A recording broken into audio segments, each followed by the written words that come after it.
नमस्कार। मेरे चैनल में आप सभी का स्वागत है।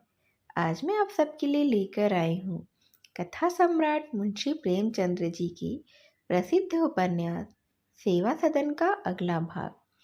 पिछले भाग में आपने सुना कि सदन, शांता और सुमन एक साथ एक ही झोपड़ी में रहने लगे थे और सुमन उन दोनों की सेवा करते हुए अपनी जिंदगी काट रही थी।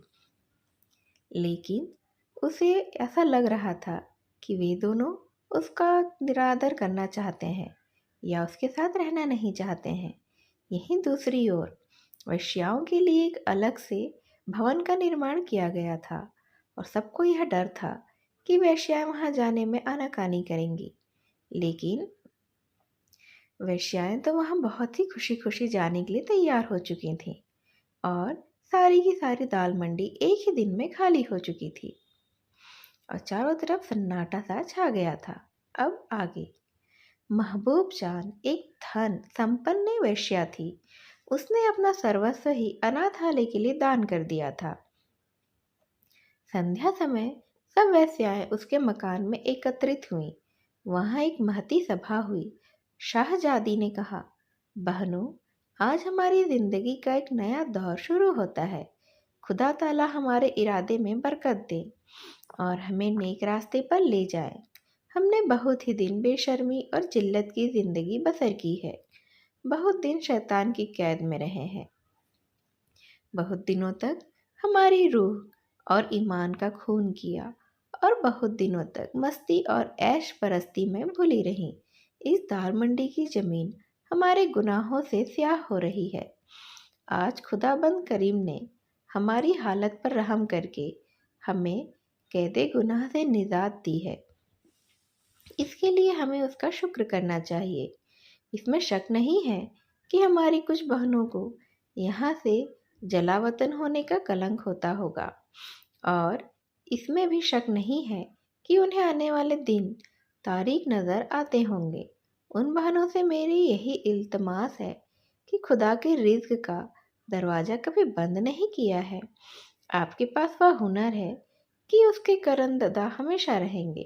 लेकिन अगर हमको आइंदा तकलीफ़ें भी हों तो हमको साबिर व शाकिर रहना चाहिए।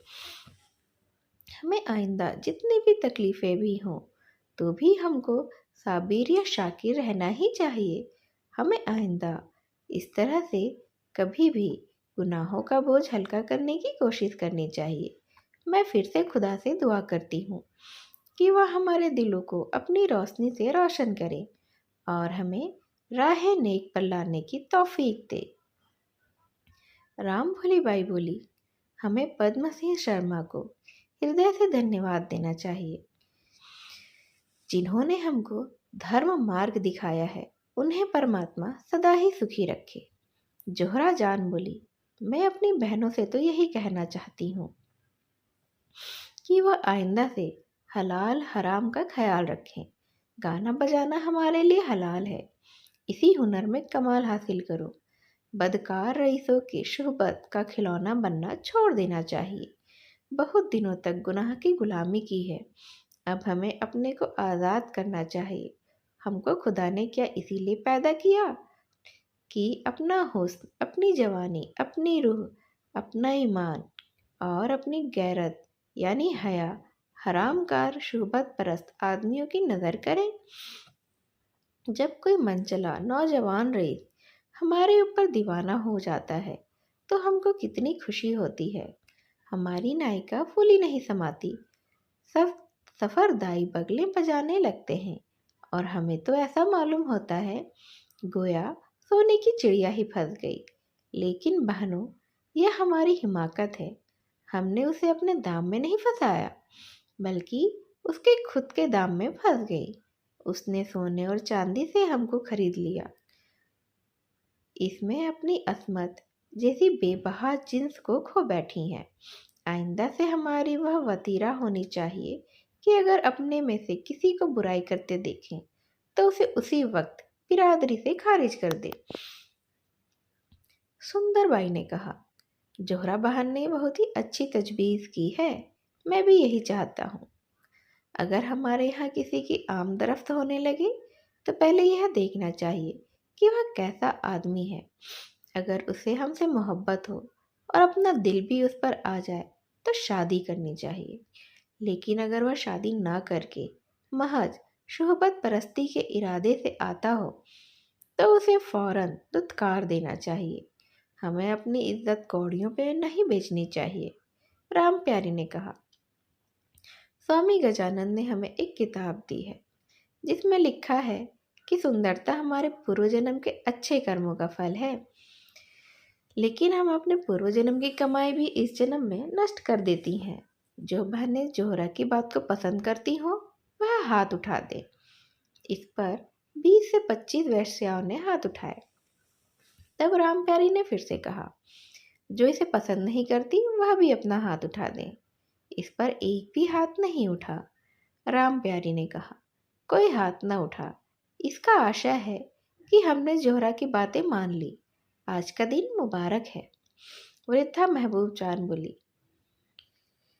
मुझे कहते हुए सही डर लगता है कि तुम लोग कहोगी 70 चूहे खाकर बिल्ली हज को चली, पर आज के 7वें दिन में सचमुच हज करने चली जाऊंगी। मेरी जिंदगी तो जैसे कटी वैसे कटी, पर इस वक्त तुम्हारी यह नीयत देखकर मुझे कितनी खुशी हो रही है वह मैं जाहिर नहीं कर सकती हूँ। खुदाए पाक तुम्हारे इरादों को पूरा करे। कुछ वेश्याएं आपस में कानाफूसी कर रही थीं। उनके चेहरों से मालूम होता था कि ये बातें उन्हें पसंद नहीं आती, लेकिन उन्हें कुछ बोलने का साहस भी नहीं होता था। छोटे विचार पवित्र भावों के सामने दब से जाते हैं। इसके बाद यह सभा समाप्त हुई और वेश्याओं ने पैदल अलईपुर की ओर प्रस्थान किया, जैसे यात्री किसी धाम के दर्शन करने जाते हैं। दाल मंडी में अंधेरा छाया हुआ था। न तबलों की थाप थी, न सारंगियों की आलाप, न मधुर स्वरों का गाना और न रसिक जनों का आना जाना। अनाज कट जाने पर खेत की जो दशा हो जाती है वही दाल मंडी की भी हो रही थी। पंडित मदन सिंह की कई महीनों तक यह दशा थी कि जो कोई उनके पास आता उसी से सदन की बुराई करते। कपूत है, भ्रष्ट है, शोहदा है, लुच्चा है, एक कानी कौड़ी तो दूंगा नहीं, भीख मांगता फिरेगा।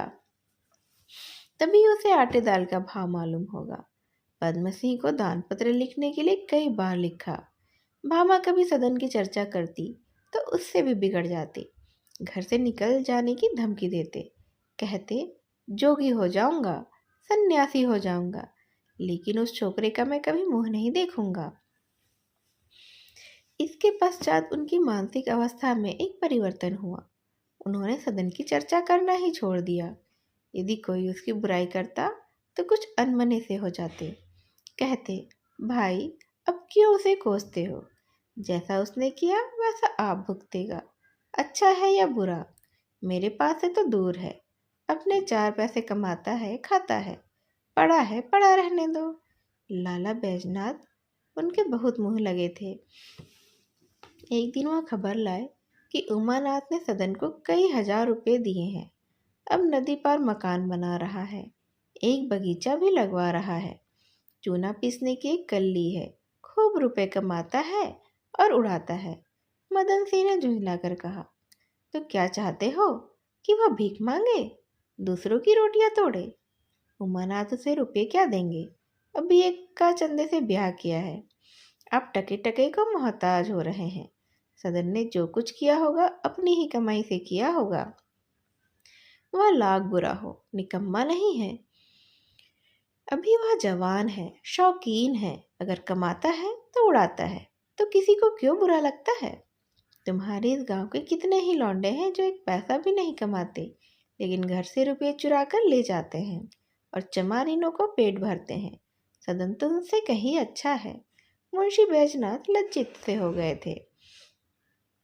कुछ काल के उपरांत मदन सिंह की मनोवृत्ति पर प्रतिक्रिया का आधिपत्य हुआ। सदन की सूरत आंखों में फिरने लगी। उसकी बातें याद आया करती। कहते, देखो तो कैसा निर्दयी है, मुझसे रूठने चला है। मानो मैं यह जगह, जमीन, माल, असबाब सब अपने माथे पर ही लाद कर ले जाऊंगा। एक बार यहाँ आते नहीं बनता उससे। पैरों में मेहंदी रचाए बैठा है पापी कहीं का। मुझसे घमंड करता है, कुड़ कुड़ कर मर जाऊंगा तो बैठा मेरे नाम को रोएगा। तब भले वहां से दौड़ा दौड़ा आएगा, अभी नहीं आते बनता है। अच्छा देखें तुम कहाँ भाग कर जाते हो, वहीं से चलकर तुम्हारी खबर लेता हूँ। भोजन करके जब विश्राम करते तो भामा से सदन की बातें करने लगते। यह लौंडा लड़कपन में भी जिद्दी था, जिस वस्तु के लिए अड़ जाता था उसे लेकर ही छोड़ता था।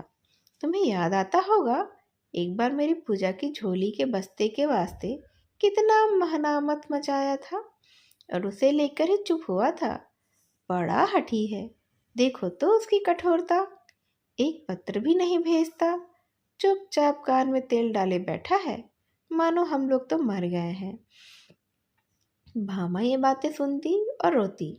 मदन सिंह के आत्माभिमान ने पुत्र प्रेम के आगे अब अपना सिर झुका दिया था। इसी प्रकार एक वर्ष के ऊपर हो गया।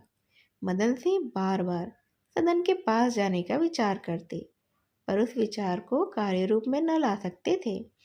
एक बार असबाब बंधवा चुके थे, पर थोड़ी देर पीछे ही उसे खुलवा दिया। एक बार स्टेशन से ही लौट आए। उनका हृदय मोह और अभिमान का खिलौना बना हुआ था। अब गृहस्थी के कामों में उनका जी ही नहीं लगता। खेतों में समय समय पर पानी नहीं दिया गया और फसल खराब हो गई। असामियों से लगान भी वसूल नहीं किया गया। वह बेचारे रुपये लेकर आते, लेकिन मदन सिंह को रुपया लेकर रसीद देना भी भारी था। कहते, भाई अभी जाओ फिर आना।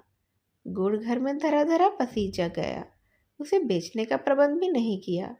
भामा कुछ भी कहती तो झुंझला कर कहते, चूल्हे में जाए घर और द्वार, जिसके लिए सब कुछ करता था।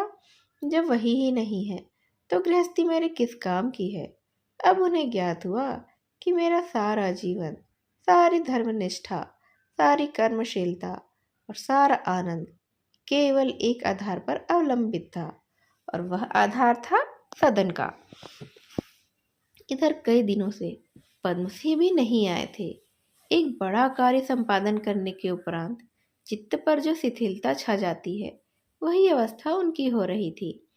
मदन सिंह उनके पास भी पत्र नहीं भेजते थे। हाँ, उनके पत्र आते तो बड़े शौक से पढ़ लेते, लेकिन सदन का कुछ समाचार न पाकर फिर से उदास हो जाते थे। एक दिन मदन सिंह दरवाजे पर बैठे हुए प्रेम सागर पढ़ रहे थे। कृष्ण की बाल लीलन में उन्हें बच्चों का सा आनंद आ रहा था। संध्या हो गई थी, अक्षर भी सूझ नहीं पड़ते थे, पर उनका मन ऐसा लगा हुआ था कि उठने की इच्छा ही नहीं होती थी। अकस्मात कुत्तों के भौंकने ने किसी नए आदमी के गांव में आने की सूचना दे दी। मदन सिंह की छाती धड़कने लगी, कहीं सदन तो नहीं आ रहा है। किताब बंद करके उठे तो पद्म सिंह को आते देखा। पद्म सिंह ने उनके चरण छुए, फिर दोनों भाइयों में बातचीत होने लगी। मदन सिंह ने कहा, सब कुशल है ना? पद्म सिंह ने कहा, जी हाँ, ईश्वर की दया है। मदन सिंह, भला उस बेईमान की भी खोज खबर मिली है? पद्म सिंह, जी हाँ, अच्छी तरह है। 10वें 5वें दिन मेरे यहाँ आया करता है। मैं कभी कभी हालचाल पूछवा लेता हूँ, कोई चिंता की बात नहीं है। मदन सिंह, भला वह पापी कभी हम लोगों की भी चर्चा करता है या बिल्कुल ही मरा समझ लिया है हमें? क्या यहाँ आने की कसम खाली है? क्या हम लोग मर ही जाएंगे तभी आएगा? अगर उसकी यही इच्छा है तो हम लोग कहीं चले जाते हैं, अपना घर द्वार ले, अपना घर संभाले। सुनता हूँ वह मकान बनवा रहा है। वह तो वहाँ रहेगा, और यहाँ कौन रहेगा? वह मकान किसके लिए छोड़ देता है? पद्म सिंह ने कहा, नहीं नहीं, मकान कहीं नहीं बनवाता। यह आपसे किसने झूठ कह दिया है? हाँ, चूने की कल खड़ी कर ली है, और यह भी मालूम हुआ है कि नदी के पार थोड़ी सी जमीन भी लेना चाहता है। मदन सिंह ने कहा, तो उससे कह देना पहले आकर इस घर में आकर आग लगा दे, फिर जहाँ चाहे वहाँ जमीन ले ले। पद्म सिंह, यह आप क्या कहते हैं? वह केवल आप लोगों की अप्रसन्नता के भय से ही नहीं आता। आज उसे मालूम हो जाए कि आपने उसे क्षमा कर दिया, तब तो वह सिर के बल दौड़ा आएगा। मेरे पास आता है तो घंटों आपकी ही बातें करता रहता है। आपकी इच्छा हो तो कल ही चला आए। मदन सिंह, नहीं, मैं उसे नहीं बुलाता। हम उसको कौन जा होते हैं जो यहाँ आएगा वह। लेकिन यहाँ आए तो कह देना, जरा पीठ मजबूत करके रखे। उसे देखते ही मेरे सिर पर शैतान सवार हो जाएगा और मैं डंडा लेकर उस पर पिल पड़ूंगा। मूर्ख, मुझसे रूठना चला है।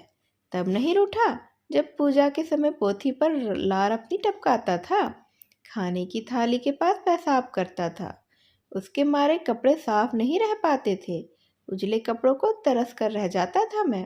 मुझे साफ कपड़े पहनने देखता था तो बदन से धूल मिट्टी लपेटे आकर मेरे सिर पर सवार हो जाता था। तब क्यों नहीं रूठा था? आज रूठने चला है। अब की पाऊं तो ऐसी कनेठी दूं कि छठी का दूध याद आ जाएगा। दोनों भाई घर आए। भामा बैठी हुई गाय को भूसा खिला रही थी और सदन की दोनों बहनें खाना पकाती थीं। भामा देवर को देखते ही खड़ी हो गई और बोली, भाई, तुम्हारे दर्शन तो हुए। 4 पग पर रहते हो और इतना भी नहीं होता कि महीने में एक बार तो जाकर देखा है घर वाले मर गए हैं कि जीते हैं। कहो तो सब कुछ कुशल से तो है ना? पद्मसी, हाँ, सब तुम्हारा आशीर्वाद है। कहो, खाना क्या बना रही हो? मुझे इस वक्त खीर, हलवा और मलाई खिलाओ तो वह सुख संवाद सुनाओ कि फड़क जाओगे। पोता मुबारक हो। भामा के मलिन मुख पर आनंद की लालिमा छा गई और आंखों में पुतलियां पुष्प के समान खिल उठी। बोली, चलो, घी शक्कर के मटके में डुबा देती हूँ। जितना खाते बने खा लेना। मदन सिंह ने मुंह बनाकर कहा, यह तुमने एक बुरी खबर सुनाई। क्या ईश्वर के दरबार में उल्टा न्याय होता है? मेरा बेटा छिन जाए और उसे बेटा मिल जाए। अब वह 1 से 2 हो गया। मैं उससे कैसे जीत सकूंगा? हारना ही पड़ेगा। यह मुझे अवश्य खींच ले जाएगा। मेरे तो कदम अभी से उखड़ गए हैं। सचमुच ईश्वर के यहाँ बुराई करने पर भलाई होती है। उल्टी बात है कि नहीं? लेकिन अब मुझे चिंता नहीं है। सदन चाहे जाए। ईश्वर ने हमारी सुन ली। कै दिन का हो गया? पद्मसी, आज 4था दिन है। मुझे छुट्टी नहीं मिली, नहीं तो पहले ही दिन आता। मदन सिंह, क्या हुआ? छठी तक पहुंच जाएंगे। धूमधाम से छठी मनाएंगे। बस कल चलो। भामा तो फूली ना समाती थी। हृदय पुलकित हो उठा था। जी चाहता था कि किसे किसे क्या क्या दे दूं, क्या क्या लुटा दूं। जी चाहता था घर में सोहर उठे, दरवाजे पर शहनाई बजे, पड़ोसी ने बुलाई जाए, गाने बजाने की मंगल ध्वनि से पूरा गांव गूंज उठे। उसे तो ऐसा ज्ञात हो रहा था मानो आज संसार में कोई असाधारण सी बात हो गई हो। मानो सारा का सारा संसार संतानहीन है और एक मैं ही पुत्र पौत्रवती हूँ। एक मजदूर ने आकर कहा, भौजी, एक साधु द्वार पर आए हैं। भामा ने तुरंत इतनी जींस भेज दी जो 4 साधुओं के खाने से भी ना चुकती थी। ज्यों ही लोग भोजन कर चुके, भामा अपनी दोनों लड़कियों के साथ ढोल लेकर बैठ गई और आधी रात तक गाती रही।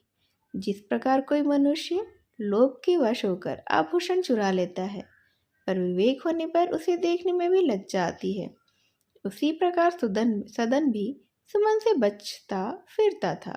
इतना ही नहीं, वह उसे नीची दृष्टि से देखता था और उसकी उपेक्षा करता था। दिन भर काम करने के बाद संध्या को उसे अपना यह व्यवसाय बहुत अखरता। विशेषकर चूने के काम में उसे बड़ा परिश्रम करना पड़ता था।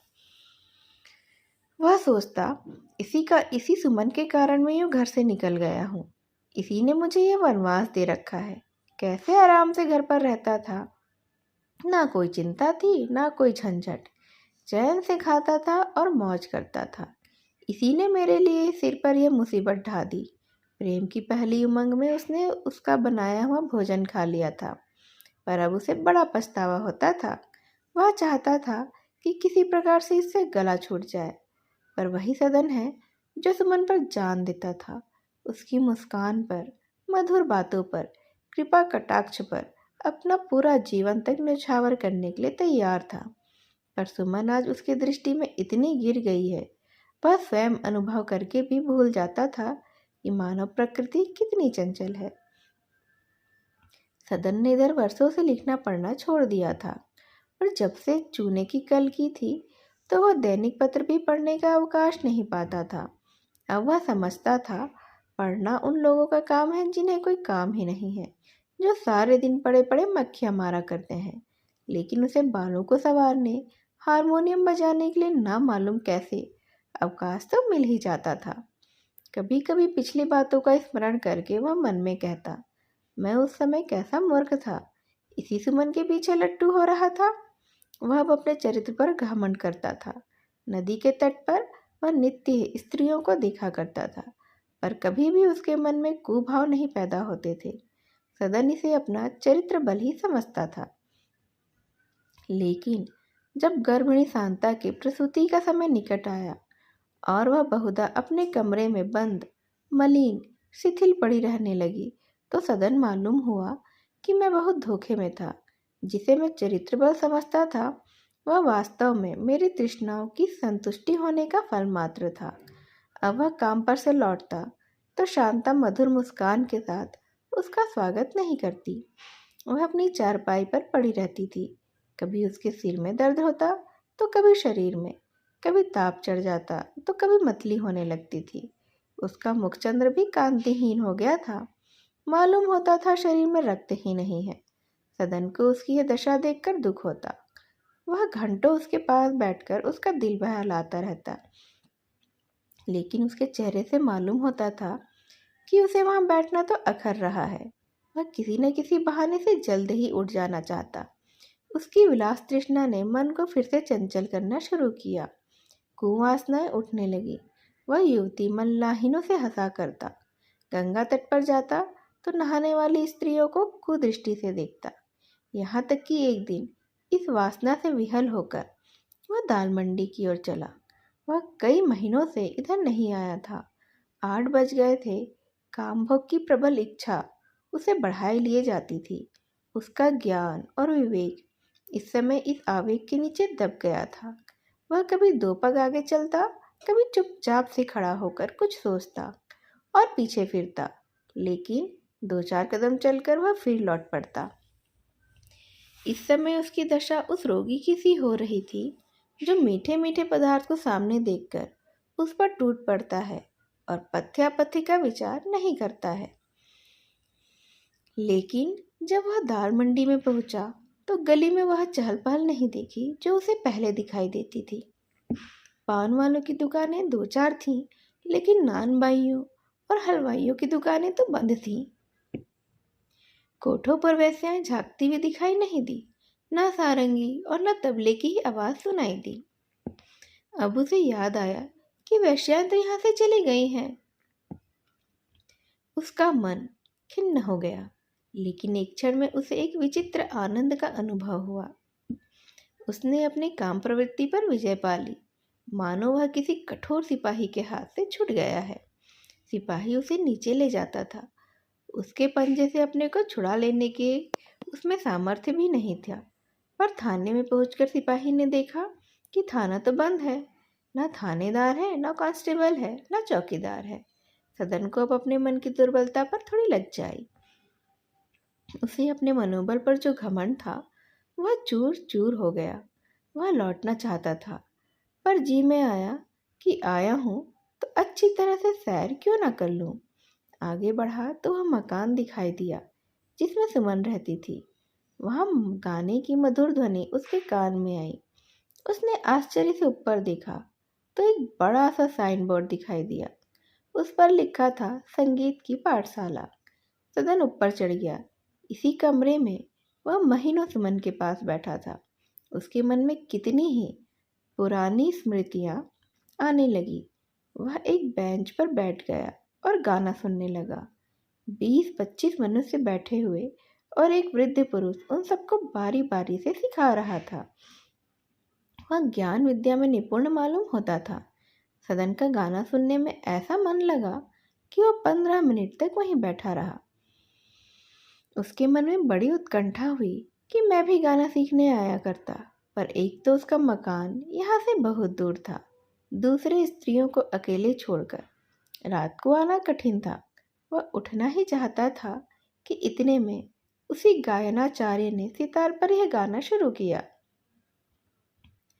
दयामयी भारत को अपनाओ, तब वियोग से व्याकुल है माँ, सत्वर धैर्य धराओ। प्रिय लालन कहकर पुचकारो, हंसकर गले लगाओ। दयामयी भारत को अपनाओ, सोए आर्य जाति के गौरव। जननी फेर जगाओ, दुखड़ा पराधीनता रूपी बेड़ी काट बहाओ। दयामयी भारत को अपनाओ। इस पद ने सदन के हृदय में उच्च भावों का स्रोत सा खोल दिया। देशोपकार, जाति सेवा और राष्ट्रीय गौरव की पवित्र भावनाएं उसके हृदय में गूंजने लगी। यह बाह्य ध्वनि उसके अंतर में भी एक विशाल ध्वनि पैदा कर रही थी। जगत जननी की दयामयी मूर्ति उसके हृदय नेत्रों के सम्मुख खड़ी हो गई। एक दरिद्र, दुखी, दीन, क्षीण बालक दीन भाव से देवी की ओर ताक रहा था और अपने दोनों हाथ उठाए सजल आंखों से देखता हुआ कह रहा था, दयामयी भारत को अपनाओ। उसने कल्पनाओं में अपने को दीन कृषक की सेवा करते हुए देखा। वह जमींदारों के कारिंदों से विनय कर रहा था कि इन दीन जनों पर दया करो। कृषकगण उसके पैरों पर गिर पड़ते थे। उनकी स्त्रियां उसे आशीर्वाद दे रही थी। स्वयं इस कल्पित बारात का दूल्हा बना हुआ सदन यहाँ से जाति सेवा का संकल्प करके उठा और नीचे उतर आया। वह अपने विचारों में ऐसा लीन हो रहा था कि किसी से कुछ नहीं बोला। थोड़े ही दूर चला था कि उसे सुंदरबाई के भवन के सामने कुछ मनुष्य दिखाई दिए। उसने एक आदमी से पूछा, यह कैसा झमकट है?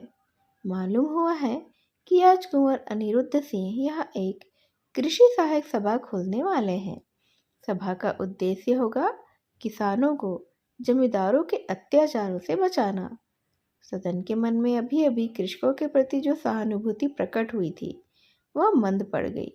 वह जमींदार था और कृषकों पर दया करना चाहता था, पर उसे मंजूर नहीं था कि कोई उसे दबाए और किसानों को भड़काकर जमींदारों के विरुद्ध खड़ा कर दे। उसने मन में कहा, यह लोग जमींदारों के सत्वों को मिटाना चाहते हैं। द्वेष भाव से ही प्रेरित होकर इन लोगों ने यह संस्था खोलने का विचार किया है। तो हम लोगों को भी सतर्क हो जाना चाहिए। हमको अपनी रक्षा करनी ही चाहिए। मानव प्रकृति को दबाव से कितनी घृणा है। सदन ने यहाँ ठहरना सर्वथा व्यर्थ समझा। 9 बज गए थे। वह घर लौटा। संध्या का समय है। आकाश पर लालिमा छाई हुई है और मंद वायु गंगा की लहरों पर क्रीड़ा कर रही है, उन्हें गुदगुदा रही है। वह अपने करुण नेत्रों से मुस्कुराती है और कभी कभी खिलखिलाकर हंस पड़ती है। तब उसके मोती के दांत चमक उठते हैं। सदन का रमणीय झोपड़ा आज फूलों और लताओं से सजा हुआ है। दरवाजों पर मल्लाहों की भीड़ है। अंदर उनकी स्त्रियां बैठी सोहर गा रही हैं। आंगन में भट्टी खुदी हुई है और बड़े बड़े चढ़े हुए हैं कढ़ैया। आज सदन के नवजात पुत्र की छठी है और यह उसी का उत्सव है। लेकिन सदन बहुत ही उदास दिखाई देता है। वह सामने के चबूतरे पर बैठा हुआ गंगा की ओर देख रहा है। उसके हृदय में भी विचार की लहरें उठ रही हैं। ना, वह लोग ना आएंगे। आना होता तो आज 6 दिन बीत गए। आ नहीं जाते। यदि मैं जानता कि वे नहीं आएंगे तो मैं चाचा से भी यह समाचार नहीं कहता। उन्होंने मुझे मरा हुआ समझ लिया है। वह मुझसे कोई सरोकार ही नहीं रखना चाहते। मैं जीऊँ या मरूँ, उन्हें कोई परवाह नहीं है। लोग ऐसे अवसर पर अपने शत्रुओं के घर भी जाते हैं। प्रेम से ना आते, दिखावे के लिए ही आ जाते, व्यवहार के तौर पर आते। मुझे तो मालूम हो ही जाता कि संसार में मेरा कोई है। अच्छा ठीक है, ना आए। इस काम से छुट्टी मिली तो एक बार मैं स्वयं जाऊंगा और सदा के लिए निपटारा कराऊंगा।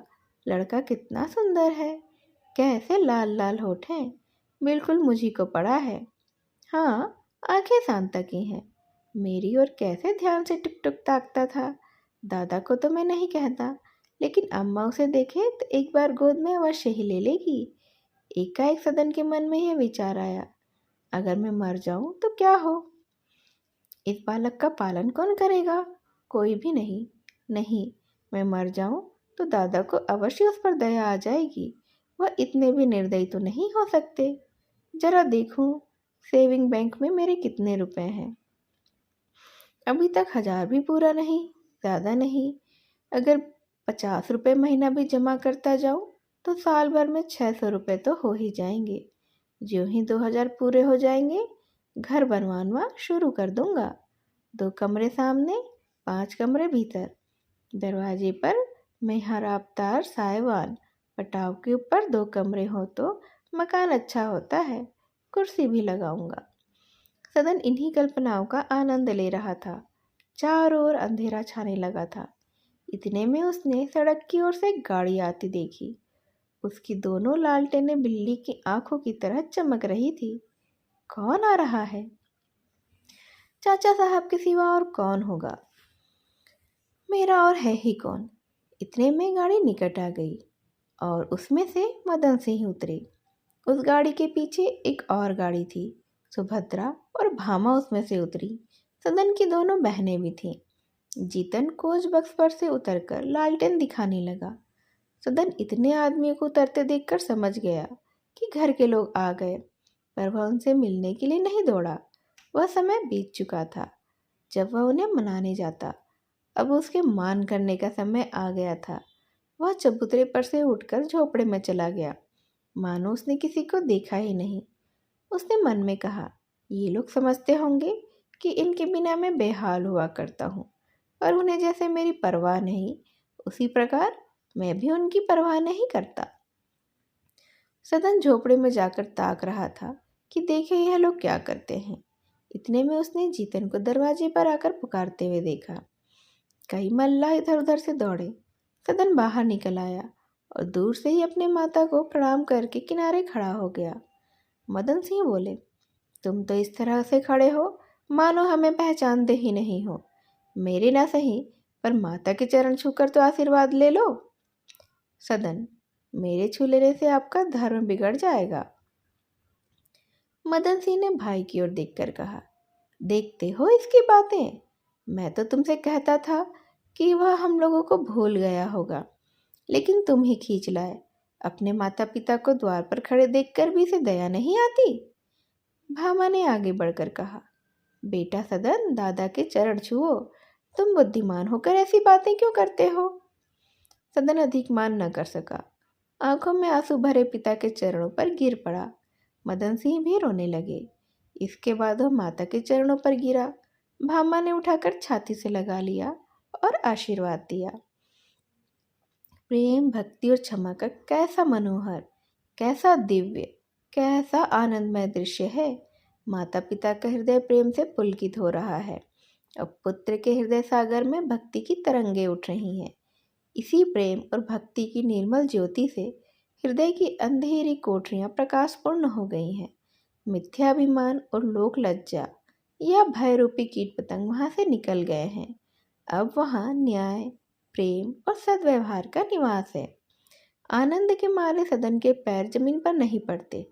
वह मल्लाहों को कोई न कोई काम करने को हुक्म देकर दिखा रहा है कि मेरा यहाँ कितना रौब है।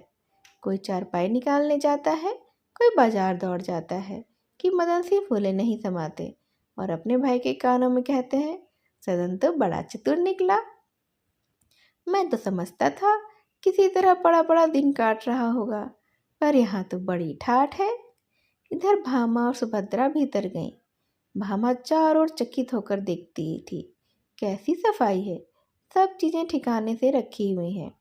इसकी बहन बड़ी गुणवान मालूम होती है। वह सौरी गृह में गई तो शांता ने अपनी दोनों सासों के चरण स्पर्श किए। भामा ने बालक को गोद में ले लिया। उसे तो ऐसा मालूम हुआ मानो कि वह कृष्ण का ही अवतार है। उसकी आंखों में आनंद के आंसू बहने लगे थे।